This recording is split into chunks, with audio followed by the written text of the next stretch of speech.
Bienvenue dans Parole de formateur. Cet épisode 12 est consacré à Sergio Afonso, un formateur motivé et motivant. Donc, bonjour à toutes et à tous dans Parole de formateur. Donc aujourd'hui, j'ai le plaisir d'accueillir Sergio Afonso. Donc bonjour Sergio. Bonjour Et donc je vais Cécile. te laisser te présenter. Qui es-tu? Quelle est ta profession? Bonjour à tous, bonjour à toi Cécile, merci de me recevoir et merci de m'avoir formé également. Je suis donc Afonso Sergio, kinésithérapeute à l'hôpital Sainte-Anne, l'hôpital militaire de Toulon. Mes spécialités, c'est la neurologie plus particulièrement et le vestibulaire. Donc les deux s'associent plutôt pas mal et les outils de l'un interviennent et aident à l'autre.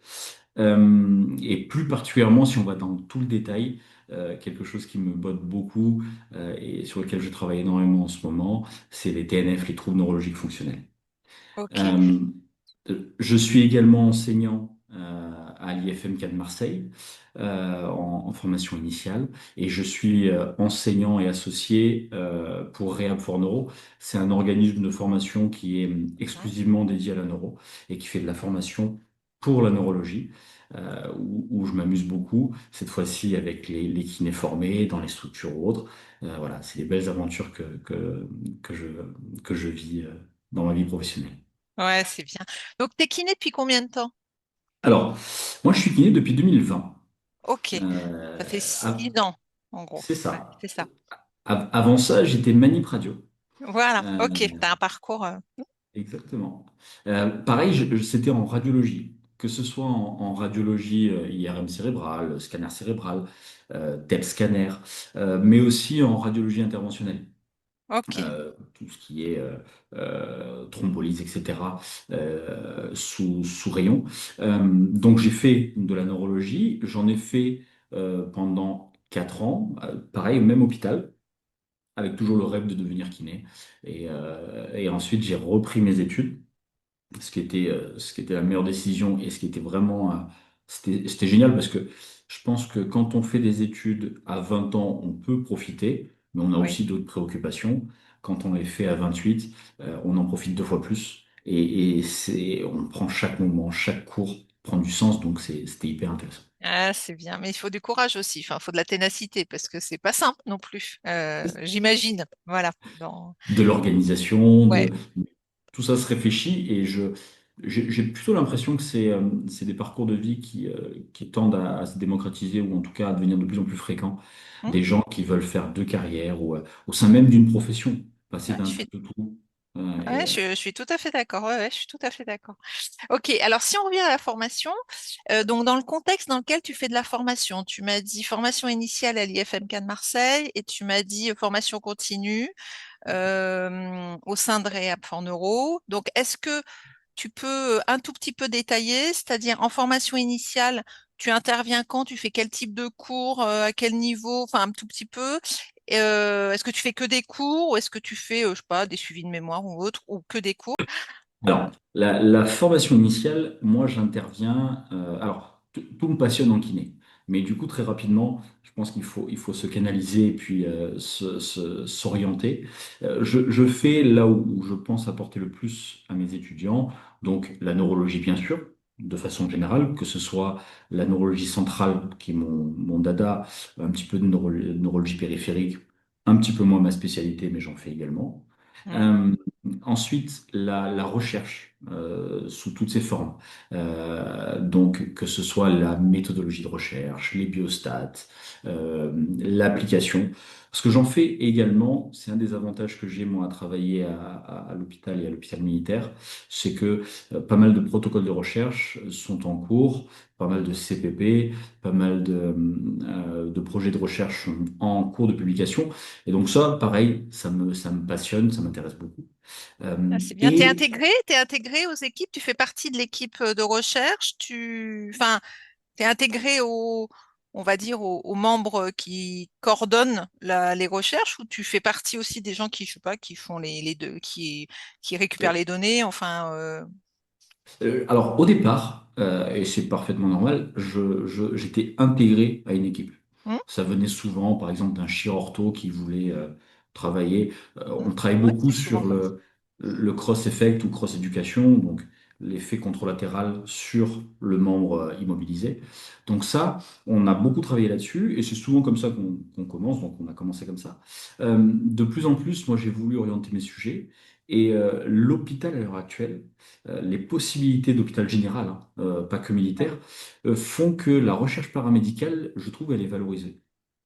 Et donc, à l'heure actuelle, je crois que oui, de tête, je porte quasiment que des projets où je suis l'investigateur principal. C'est Ah, moi qui ai lancé l'idée et c'est moi qui le fais. Donc c'est chouette. ça permet. Voilà, c'est ça. Pour revenir à la formation initiale, Oui. donc ça veut dire que tu fais aussi des cours en fait sur la méthode de recherche où tu suis les étudiants ou ils viennent en Oui. stage peut-être chez toi, je sais pas. Tout ce que tu as dit, plus, Ok, voilà, directeur de mémoire. Donc, il y a méthode de recherche, il y a les TD en neuro et en méthode de recherche. ok, Et ensuite, l'application la plus concrète, finalement, c'est d'être directeur de mémoire, ouais. d'accompagner pendant 1 ou 2 ans X étudiants. Mm. Euh, et, euh, et ça, c'est top. Ça, c'est hyper passionnant. Au départ, moi, je m'étais dit, bah, c'est la cerise sur le gâteau. Finalement, être directeur de mémoire, c'est bien plus que ça. C'est presque le gâteau en entier, tellement c'est intéressant. Ouais, Euh, ça me passionne. ouais, je suis tout à fait d'accord. Bah tiens, on va sortir un peu du truc. C'est quoi pour toi la particularité d'un directeur de mémoire en fait de cette mission-là? Parce que je te Pour- rejoins, hein, c'est passionnant. Hmm. les étudiants ont besoin d'avoir un cadre méthodologique. Hmm. Nous, par exemple, à l'IFM4 de Marseille, on fait que de la revue littérature. Hmm. Donc, c'est un cadre très strict méthodologique. Mais quand on voit qu'ils sont arrivés, quand ils arrivent en troisième, quatrième année, ils ont déjà toutes les théories. Donc, finalement, nous, on va faire des petits rappels. Voilà. Mais par contre, un vrai directeur de mémoire, bah, finalement, c'est le même métier que kiné. On accompagne, on suit, on encourage. Et c'est passionnant. C'est la relation à l'autre, en fait. Ouais, je suis tout à fait d'accord. C'est une dimension qu'on n'a pas quand on est en cours. On a une relation, mais un groupe. On n'a pas forcément de relation individuelle, en fait, Quoi, carrément. avec un étudiant. Donc, ouais, ouais, c'est différent. Bon, c'est super. Et alors, du coup, en formation continue, Oui, formation. donc, dis-nous, ouais, tu fais quoi comme type de formation? Il y a qui dans les formations? C'est-à-dire quel type de professionnel? Est-ce que c'est que des kinés ou pas? Mhm. Vas-y, raconte-nous un peu. Donc, les formations que je fais principalement, donc c'est de la neuroclassique, Hmm. neurocentrale, donc l'équilibre en neurologie, la marche en neurologie, les atteintes pyramidales en neurologie. Voilà. Ça, c'est le plus classique Ok. qui permet. En fait, l'idée, elle est non seulement pour les kinésithérapeutes, structures ou libéraux qui font un petit peu de neuro, d'approfondir, Hmm. mais aussi de dire il y a un tel besoin que tout kinésithérapeute qui ne maîtrise pas ou a peur de la neurologie, parce que notion complexe ou autre, peut, à l'issue d'une formation, prendre en charge un patient correctement en neurologie. C'est ça l'idée. Ok.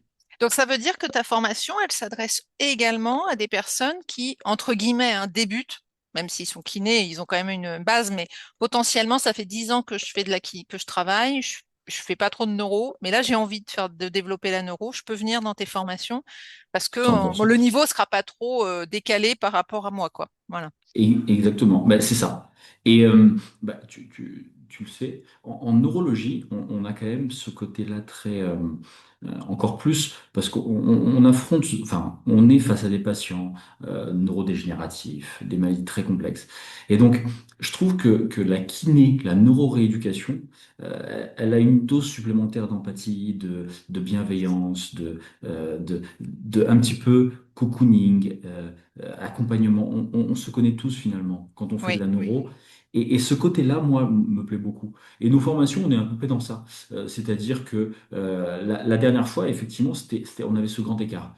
Une kinésithérapeute qui, après l'âge de 50 ans, arrive en SSR, après une vie libérale, et arrive en SSR neuro et un kinésithérapeute qui a 35 ans fait de la neuro depuis l'âge de 21.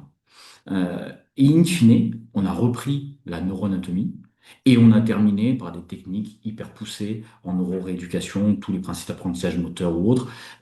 Tout le monde y a trouvé son intérêt et j'ai des mails réguliers, j'échange avec eux et ça leur a apporté un petit plus. Et donc ça, c'est vrai, c'est ce qui me plaît. Ouais, c'est bien. Moi, c'est super intéressant. Parfait. Mhm.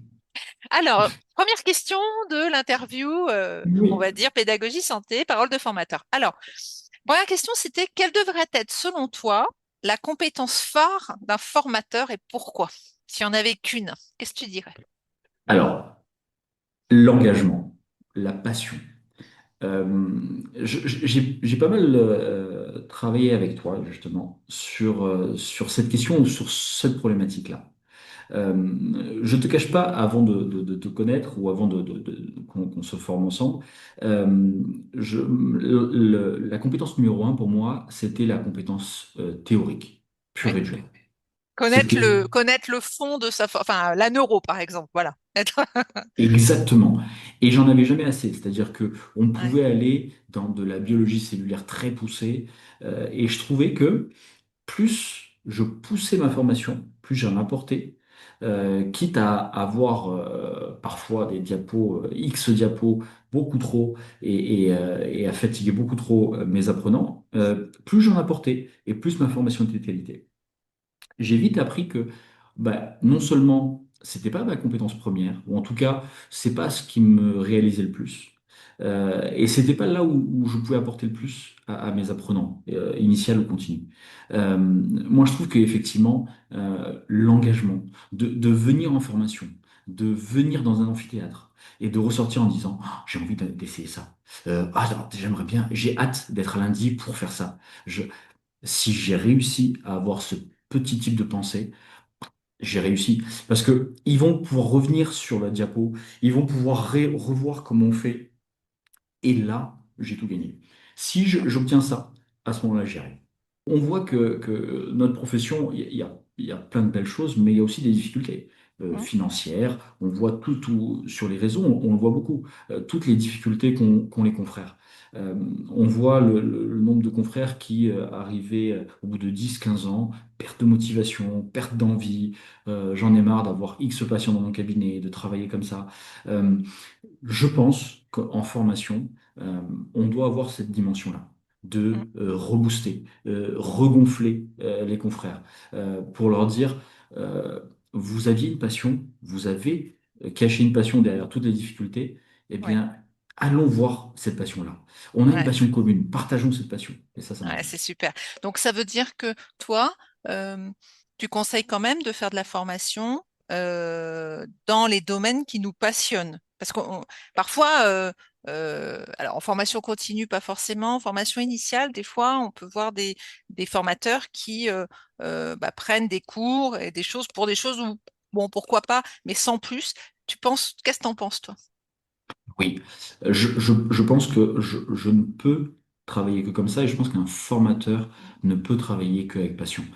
Ouais, Et tous les sujets, il n'y en a pas un seul qui n'est pas passionnant, mais pour différents types de personnes. Je connais par exemple un confrère qui est passionné, qui cherche toutes les techniques, qui regarde tout ce qu'il faut sur la manutention, ouais, le mouvement, etc. C'en est passionnant. Et c'est lui qui doit faire cette formation-là en initial et en continu, pas moi. Parce que ouais, moi, certes, j'y vois mon intérêt, mais j'ai pas cette passion-là. Et c'est pour ça qu'on est tous complémentaires dans la formation. Chacun avec sa passion et son intérêt. Et je vois pas, que ce soit en initial ou en continu, je vois pas un prof, un enseignant faire X domaine complètement diamétralement différent. opposé. Enfin, oui, Je vois pas, ou en tout cas, d'accord. il y en a un ou deux où il sera moins dedans, moins passionnant, il transmettra moins. Ah, mais je suis d'accord. Bon, super. Merci pour cette réponse qui me convient parfaitement. Euh, même si c'est pas le but, mais ouais, on est d'accord. Autre question. Alors, peux-tu nous donner un exemple d'outil pédagogique que tu utilises de manière, enfin, que tu aimes bien utiliser en fait? Ouais. Moi, il y a un outil que j'ai appris à travailler avec et à utiliser, c'est WooClap. Ok. Euh, on par rapport à ce qu'on disait tout à l'heure, avant d'être formé par toi, euh, j'avais pas mal, j'avais une méthode pédagogique plutôt passive ou transmissive, grosso modo. Assez Euh, descendante, quoi, c'est ça? Exactement. Je Mm. transmettais, Mm. il fallait que j'en transmette le plus possible pour que derrière, ils prennent le plus possible. Euh, je me suis rendu compte, j'ai appris la puissance de tout ce qui est actif, méthodologie d'apprentissage actif, et surtout, euh, par exemple, moi, ce qui m'avait marqué, euh, j'avais l'habitude à chaque formation de ressortir d'une formation, et puis à J3, J7, et ainsi de suite, de revoir les diapos pour me les re-rentrer, refaire les choses, et je me Mm. rendais compte que j'avais beaucoup perdu à chaque fois. Euh, on a fait une formation ensemble de 2 jours. Mm. Euh, à J3, j'ai pas eu besoin de faire ça. Parce que naturellement, les choses me sont venues. Et quand j'ai eu besoin de récupérer des notions, je suis allé à ma diapo, j'ai regardé en détail ce qui m'avait échappé. Mais c'était rentré. À la fin de la formation, j'avais déjà, parce qu'on a fait des exercices concrets, parce que on a utilisé plein d'outils, c'était rentré. Et ça, moi, pour moi, ça a été une révolution. À l'issue de notre formation, j'ai complètement changé tous mes diapos. J'en ai pas gardé un seul. Et du coup, ils ont fondu comme neige au soleil. Et ma formation est devenue riche. Et chose pareille, étonnante pour moi en tout cas au départ, je pensais que j'allais perdre la main. Le fait de ne plus être transmissible, ne plus maîtriser parfaitement le temps, j'allais perdre la main sur le temps, j'allais perdre la main sur mes apprenants. Et in fine, c'était une crainte infondée. Et ce que j'ai remarqué, moi, c'est juste que je m'éclate 2 fois plus. Je Mm. suis plus dans une performance, un show, je dois transmettre, je dois donner, mais il y a des échanges. Et puis les échanges vont nous emmener, et je vois qu'ils nous emmènent la plupart du temps, 99% du temps, bien plus haut que ce que je voulais au départ. Et donc ça, c'est hyper intéressant et je m'éclate. Ouais, Au c'est lieu génial. d'être les jours avant, au lieu d'être stressé en mode, bon, je dois dire ça, ça, ça, ne pas oublier à la diapo 15 de dire cette étude-là, ce... Non, si je l'oublie à ce moment-là, ce sera sur la diapo ou ce sera sur les documents que j'enverrai, c'est pas grave. Les échanges privilégient. Donc, il y a eu un vrai gap. Ouais, je l'entends, je l'entends. Ouais. Ouais, c'est bien. Et du coup, WooClap, là-dedans, cet outil, alors pour ceux qui écoutent, qui connaissent pas forcément, l'outil numérique qui fait des quiz, en fait, des questions en ligne, enfin en direct, comment tu l'utilises, enfin, tu l'utilises à quel moment dans ta formation, toi? Ça te sert à quoi?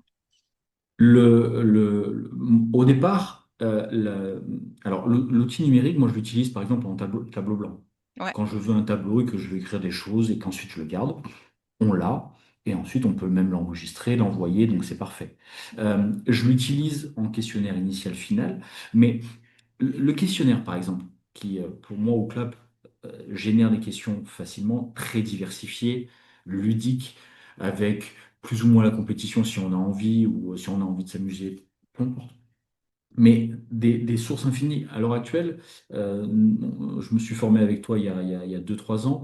Je découvre encore au club Mm. des nouvelles fonctionnalités, des choses que j'avais pas vues encore. Donc, c'est vraiment infini.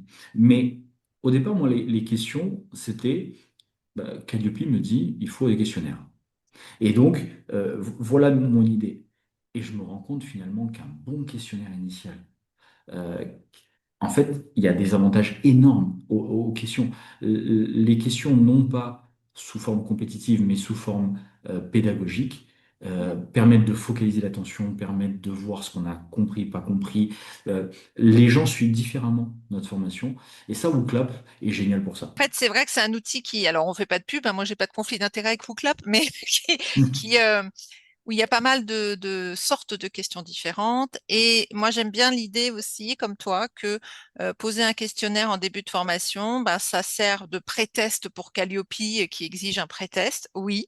Donc, ça sert à ça.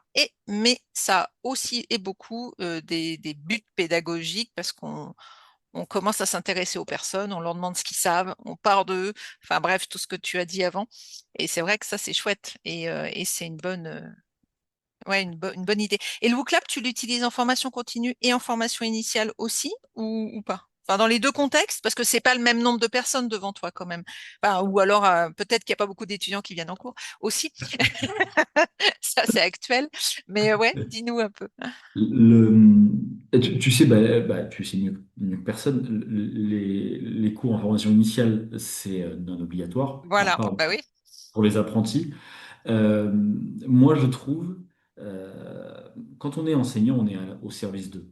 Mm, Quand on est au service d'eux et que les gens adhèrent, c'est qu'on a bien fait son travail et que surtout, on propose un truc et on sait, les gens savent pourquoi ils viennent. Il y mm, a un vrai avantage. Euh, Tu m'as appris clairement sur une deuxième formation qu'on a fait ensemble sur les supports que finalement, s'il y a tout dans le support et que la parole n'a pas d'intérêt, pourquoi les gens viennent en cours? mm. Euh, il suffit qu'ils lisent, effectivement, ils sont chez eux, ils disent le support quand on leur a envoyé, et puis ça suffit. Tout ça, le nombre d'étudiants en face, il faut pas se martyriser avec ça. Et au club, du coup, on a une chance. C'est que AMU, qui est l'université d'Aix-Marseille, Oui, oui. nous met à disposition, nous étudiants, la version payante de Ookla.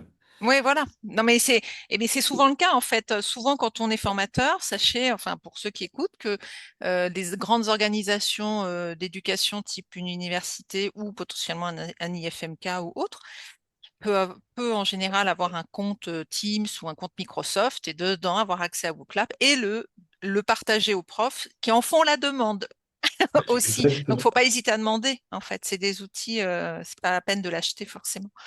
Donc, ok, bon, ben, merci beaucoup pour ça. Question suivante. Quelle est la situation récurrente en formation qui peut te faire sortir de ta zone de confort? C'est-à-dire, quelle est la situation dans laquelle vraiment t'es pas à l'aise? Parce qu'on en a tous en fait, hein, on est, même si après beaucoup d'années d'expérience, on a tous des situations où vraiment on n'est pas à l'aise, on n'est pas des super hommes et des super femmes, voilà, tout le temps.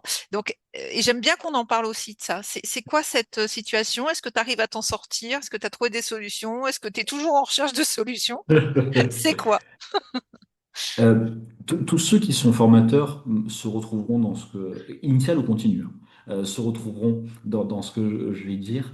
Euh, on a toujours un élément euh, qui a plus de questions, qui essaye d'aller encore plus loin, encore plus loin, encore plus loin.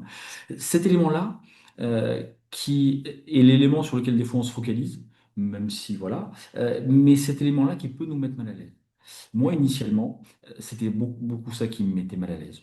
Je pouvais arriver confiant sur la préparation de ma formation. Si je l'avais bien préparée, je suis confiant, il n'y a pas de problème. Si initialement, il y a un étudiant ou un apprenant qui me pose une question un peu piège, un peu complexe, pas qui est piège pour lui, mais moi, où j'ai pas forcément la réponse, j'avais deux échappatoires. Soit je brodais un petit peu, soit je sais pas trop. Et là derrière, je pense que j'étais mauvais pendant au moins la demi-journée ou la demi-heure, heure qui suit. Je perdais en partie mes moyens parce que je me disais et je ressassais. Oh, pourquoi tu l'as pas préparé? Pourquoi t'aurais dû anticiper? Et ça me venait en tête, même pendant la pause ou autre. Euh, Ce qui m'a beaucoup aidé, c'est que quelqu'un qui a ton expérience, et pareil en formation, sur la première formation qu'on a fait ensemble, un moment, assez rapidement, la première heure, il y a une question qui t'est posée, et puis tu dis, je sais pas, mais par contre, je vous donnerai la réponse. Tu la notes, et et je dis, mais elle a dit, je sais pas, ok. Mais attends, mais ouah, c'est pas possible. Et alors, moi, ça m'a fait un bien fou. Ce je sais pas, moi, il était génial. Par contre, j'ai eu toutes mes réponses par mail le soir même ou le lendemain. Et ça m'a fait un bien fou. Et c'est ça ce passage-là, moi, m'a beaucoup aidé, mais j'étais très mal à l'aise. Sur Ouais. les petites questions où j'ai un doute, je suis pas certain, j'étais tellement mal à l'aise que ça me perturbait pour Mais les j'entends. quelques... Et j'entends. Et c'est vrai que est-ce que du coup maintenant quand tu me parles de ça, est-ce que ça t'arrive encore? Est-ce que du coup tu dis je ne sais bah, est-ce que tu arrives à dire assez naturellement bah là, écoutez, je ne sais pas, mais je vais chercher, vous inquiétez pas. Tu le vis mieux et est-ce que tu as l'impression que ça a changé quelque chose finalement? Est-ce que la personne à qui tu dis je ne sais pas, t'as l'impression qu'elle se dit, bah il est nul, il sait pas. Enfin, est-ce que tu ressens ça ou pas? Diamétralement. Diamétralement. Ça a complètement changé. Même, regarde, euh, quand on est dans une logique de performance, moi, on a parlé des apprenants que j'ai. J'ai effectivement majoritairement des kinés, Oui, initial continu, mais j'ai également des ergothérapeutes, des psychomotriciens, voire des médecins. Sur les TNF, par exemple, pas mal de médecins se forment. Il y a toujours un petit peu, encore plus, ce côté-là, syndrome de l'imposteur, même enfin, surtout face à un médecin. On voit tout le parcours scolaire qu'ils ont eu, ils sont neurologues. Bien sûr que si je leur fais de la neuroanatomie, attention à ce que tu dis, parce que enfin, bah oui. c'est. Mais avant, j'étais souvent mal à l'aise au départ face à ce genre de public qui m'impressionnait entre guillemets un peu plus Mm, ou face à un collègue connu dans le domaine qui vient à une de mes formations. Et c'est plus du tout le cas. Enfin, vraiment, ça a été radicalement opposé. Maintenant, voilà, moi, je suis kinésithérapeute. Moi, j'ai mon expérience. Moi, j'ai préparé cette formation-là pour vous. Si j'ai pas la réponse, ou si toi, tu as une réponse, ben, je veux bien l'entendre. Et à ce voilà. moment-là, on échange et j'apprends avec toi. Mais pour moi, c'était inenvisageable au départ. C'est moi qui suis enseignant, c'est pas à lui de m'apprendre. Alors que Mm, là, je l'accepte, je le tolère et au contraire. Et je sors de chaque formation moi-même enrichi. mm, C'est un confort énorme. Et je pense que ce changement de paradigme euh, est essentiel, surtout aux jeunes enseignants, mm, surtout à ceux à qui on dit venez faire un cours en IFMK. Vous travaillez beaucoup en pédiatrie, venez faire un cours en IFMK. S'ils ont cette réflexion-là, ça leur permettrait de passer le cap. Ça leur permettra de ne pas avoir ce stress démesuré qui n'est pas nécessaire. J'aurais voulu, moi, le savoir. Et mm. j'aurais voulu savoir un autre truc moi, pour moi, est essentiel. La pédagogie, c'est une science. Euh, ça a l'air. Merci.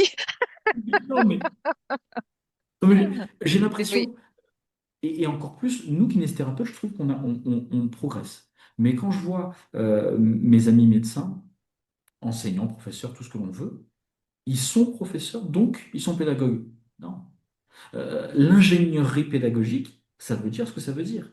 Certes, il y a des choses qu'on ressent intuitivement, qu'on peut comprendre. Mais il y a des acronymes en veux-tu, en voilà. Il y a des façons de faire, il y a des protocoles pour faire.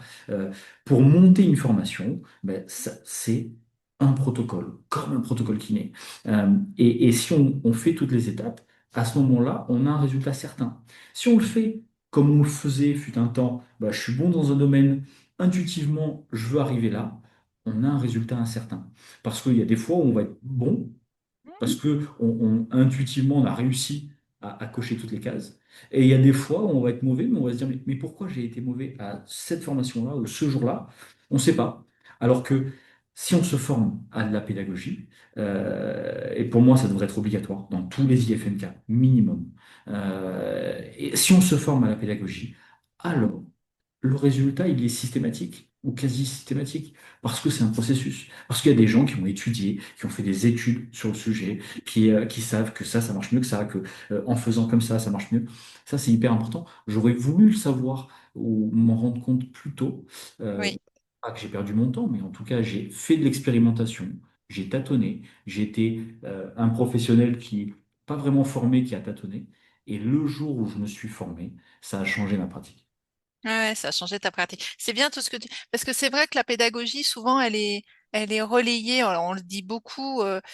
J'ai changé il n'y a pas longtemps avec Thierry Pélassia, mais qui est à Strasbourg, hein, qui est un médecin urgentiste qui est maintenant professeur en sciences de l'éducation. Mais c'est vrai qu'on a encore beaucoup de boulot pour ce que tu viens de dire, c'est-à-dire essayer de mettre l'accent sur le fait que la pédagogie, c'est un terme très commun et qu'on se dit pédagogue, finalement, c'est quelqu'un qui se parle bien, qui a un certain charisme, etc. Et en fait, on voit pas derrière en fait tout ce qu'il y a. C'est pas ça, c'est pas un bon communicant, c'est plus de choses que ça. Et tout ça, ouais, je suis d'accord avec toi que c'est en train de se développer. On en parlait tout à l'heure en kiné, un peu mieux, un peu plus, et tant mieux. Et c'est vrai que c'est quand on le vit ou quand on en a, tout à l'heure, tu disais, quand toi, tu as fait des formations qui t'ont fait prendre conscience, toi en tant qu'apprenant, que ça avait des impacts, que toi en tant que formateur, tu dis, mais attends, ça a marché pour moi là, donc j'ai envie de le reproduire. Et donc c'est ça aussi qui est par rapport, enfin, qui est important. Et c'est vrai que le côté, je ne sais pas, dire à quelqu'un qui pose beaucoup de questions, qui nous pousse un peu dans nos limites, ça fait partie aussi du métier de formateur, hein. Moi, je trouve que le métier de formateur, c'est un métier qui expose beaucoup. On s'expose physiquement, on s'expose cognitivement. On a le droit de pas toujours d'avoir tout le monde, d'être toujours avoir la banane tous les jours parce qu'on a nous aussi notre vie. Et pour autant, on est très exposé. Et donc, on a quelqu'un qui vient nous chercher, qui nous pousse dans nos limites. Des fois, c'est un jeu, hein, ça fait partie de ça. Et je te rejoins, le fait de bien savoir ce qu'on sait et de se dire, bah, moi, je sais ça. Et puis, si je sais pas le reste autour, bon, ben voilà, ça fait partie, c'est mes limites. Moi, je sais pas tout. Et c'est pas grave, ça n'enlève pas ma valeur. Mais ça, je suis d'accord pour les débutants, c'est bien qu'ils l'entendent. Après, je pense qu'il faut aussi faire des formations et prendre confiance parce qu'au début, on est quand même comme ça et on n'est pas à l'aise. Mais je suis d'accord, le je ne sais pas et voir qu'en fait, essayer le je ne sais pas et voir que ça change pas fondamentalement les choses, c'est bien. Bah tiens, bah ça fait le lien avec la question d'après. Donc, quelle formation as-tu fait avec Pédagogie Santé, donc avec moi? Et si tu avais un truc, alors tu as déjà dit plusieurs choses, hein, donc tu ne répètes pas forcément, mais s'il y avait un truc que tu as retenu qui te sert vraiment, ce serait lequel? On a fait deux formations ensemble. La première, formation de formateur, sur 2 jours, c'était parfait. C'était un format qui était hyper confortable. C'était en D'ailleurs, visio. en visio. Voilà. D'ailleurs, je suis toujours en lien avec les autres apprenants. Donc Ah, ça, c'est bien, ça montre bien que c'est le bien. côté visio n'a pas été, peut être une barrière, ça je l'entends, mais n'a pas Ouais, été en tout cas sur ouais, c'est bien. ce cas de figure. Et ensuite sur les supports. Je voulais vraiment booster mes supports et travailler davantage sur le support. Donc ça m'a beaucoup apporté. Alors, une chose, honnêtement, et je le dis pas parce que je suis en face de toi, je te l'ai dit quand tu étais au JFK, quand je t'ai vu, je t'ai revu, et si j'accepte cette interview, c'est justement aussi parce que j'en suis convaincu. Mais ma façon d'enseigner a été complètement changée. Il y a un avant et un après.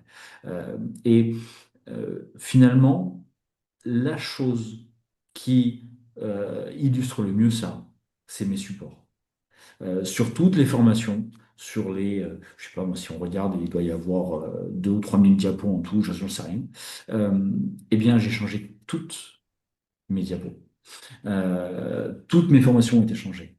Et non pas parce que tu m'as montré une technique en particulier sur le support. Oui, tu m'en as montré. Tu m'as montré plein de choses qu'on peut faire, etc. Mais parce que ça a été fait en profondeur.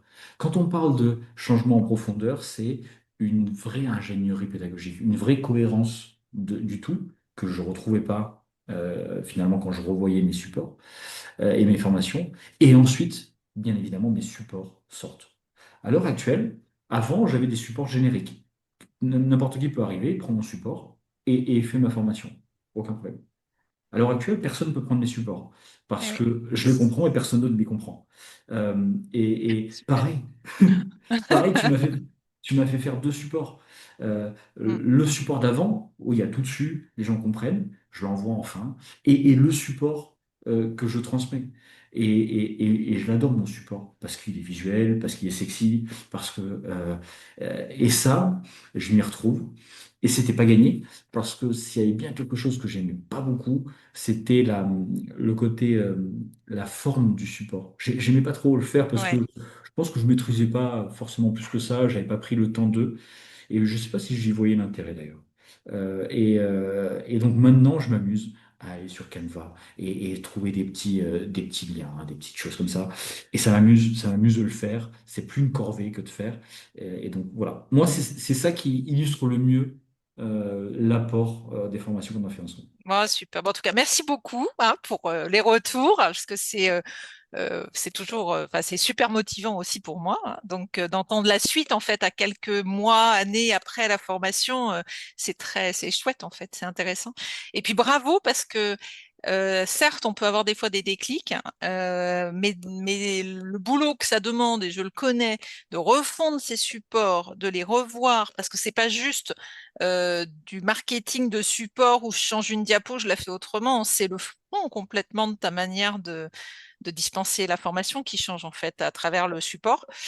C'est un vrai boulot énorme et donc bravo, bravo parce que franchement c'était chouette. Et puis il y a quand même une capacité de remise en question qui est forte hein, parce que franchement enfin voilà c'est un tout quoi. Donc moi j'ai mis à amener une graine. Mais il y avait un beau terreau, quoi. Hein. Franchement, Merci à donc, toi. non, non, c'est chouette. Bon, super. Autre question. Si on a des formateurs débutants qui nous écoutent, c'est-à-dire des professionnels de santé qui commencent à faire une formation ou qui vont faire une formation ou un cours, qui se posent 1000 questions, toi, quel conseil tu as envie de leur donner? Formez-vous. Formez-vous. Certes, vous pouvez commencer à l'enseignement, etc., etc., mais euh, vous y prendrez pas le plaisir nécessaire, enfin tout le plaisir que vous pouvez, Ouais. et vous ne transmettrez pas tout ce que vous voulez transmettre. Qui aurait dit que quelqu'un comme moi, par exemple, qui suis très théorique au départ, qui aurait dit à l'heure actuelle, la demande que j'ai fait cette année en plan de formation, c'est un DU de pédagogie. Je- C'était inenvisageable. J'avais Moi, tellement de j'adore. Moi, théorie. je trouve ça trop bien. Voilà. Ah, c'est chouette. Tu me rappelles un autre collègue, pareil, qui sort d'un master. Peut-être que s'il écoute, il se reconnaîtra. Qui vient d'avoir son master 2 en sciences de l'éduc et qui, pareil, au départ, c'était vraiment pas le profil où on l'aurait emmené là-dedans. Donc, non, non, super, bravo d'ailleurs. C'est chouette ça. Donc, bravo à toi. Bon, super. On arrive à la dernière question de l'interview. Donc, je vais te la poser. On va finir là-dessus. Tu dis ce que tu veux par rapport à ça.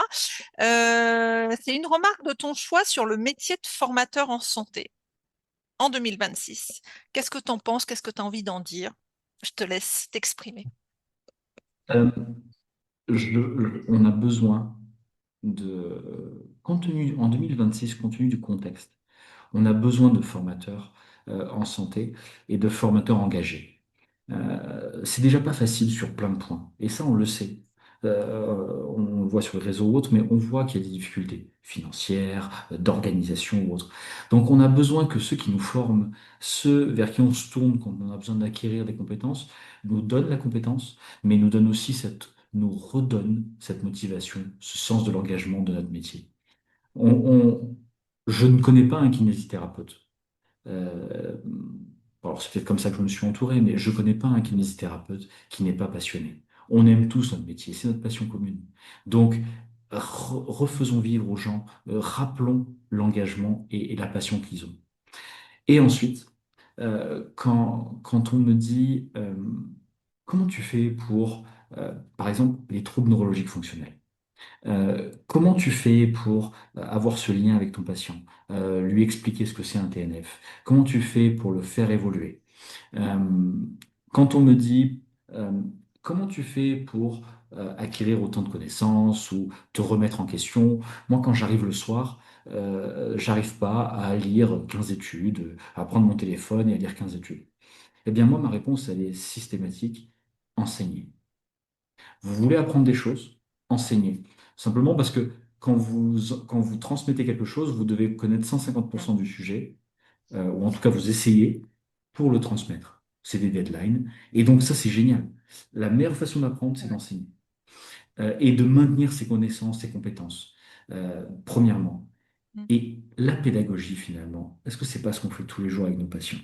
Est-ce que finalement, l'essence même de notre métier, oui, tu vas faire 15 squats. Mais tu vas le faire comment? Est-ce que je t'ai expliqué pourquoi tu vas le faire? Est-ce que je t'ai donné une consigne en focalisation interne, externe? Tout ça, c'est ce qu'on appelle les principes d'apprentissage moteur. Et dans apprentissage moteur, il y a apprentissage.